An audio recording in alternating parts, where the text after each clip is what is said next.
Bharat corona virus की दूसरी लहर झेल रहा है। हालांकि अमेरिका भी इससे गुजर चुका है, मगर भारत में हालात ज्यादा खराब हुए हैं। 24 घंटे में कोरोना के 3.14 लाख से अधिक वर्ल्ड रिकॉर्ड नए मामले सामने आए हैं। इन आंकड़ों में हर रोज 20 से 30 हजार की बढ़ोतरी के साथ ही नए मामले सामने आ रहे हैं। जबकि अमेरिका में दूसरी लहर के दौरान ऐसी स्थिति सिर्फ एक बार आई थी, जब एक दिन के भीतर 3 लाख मरीज मिले थे। वर्ल्डोमीटर के आंकड़ों के अनुसार चौंकाने वाली बात यह है कि अमेरिका में प्रतिदिन 2 लाख नए केस से 3 लाख तक पहुंचने में जहां 38 दिन लगे थे, वहीं भारत में प्रतिदिन नए मरीजों का आंकड़ा महज एक सप्ताह में 2 लाख से बढ़कर 3 लाख के नजदीक पहुंच गया। इस तरह बढ़ता गया नए मरीजों का आंकड़ा। 1 लाख का स्तर। अमेरिका में 30 दिन, भारत में 14 दिन लगे। अमेरिका। दूसरी लहर की शुरुआत अक्टूबर से हुई। यहां 7 अक्टूबर को पहली बार 24 घंटे के भीतर 50,000 से ज्यादा मरीज आए। इसके बाद मरीजों को बढ़ती हुई संख्या को 1 लाख का आंकड़ा पार करने में लगभग 1 महीना लगा। फिर 4 नवंबर को अमेरिका में पहली बार 1,90,036 नए मरीज मिले। भारत। यहाँ रोजाना संक्रमित मिलने वाले मरीजों की संख्या 50,000 से 1 लाख तक पहुंचने में केवल 14 दिन लगे।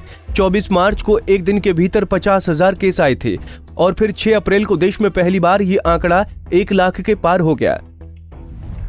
2 लाख का स्तर। अमेरिका को 27 दिन, भारत को 10 दिन। अमेरिका। रोजाना संक्रमण 1 लाख से बढ़कर 2 लाख होने में 27 दिन लगे। यहाँ 4 नवंबर को 1 लाख केस आए थे और पहली बार 2 लाख केस 2 दिसंबर को दर्ज किए गए। भारत। हर दिन मिलने वाले मरीजों का आंकड़ा 2 लाख तक पहुंचने में 10 दिन लगे। 6 अप्रैल को 1 लाख से अधिक केस पहली बार आए थे और 15 अप्रैल को देश में पहली बार 2,16,000 केस आए। 3 लाख का स्तर। अमेरिका को 38 दिन, भारत में बस 1 हफ्ता। अमेरिका। 2 दिसंबर से 2 लाख से ज्यादा केस आने लगे और पहली बार 8 जनवरी को 3,07,581 केस दर्ज हुए। अमेरिका में सिर्फ एक ही दिन 3 लाख से ज्यादा केस आए। 8 जनवरी के बाद यहां संक्रमण में हर दिन कमी आती रही। भारत।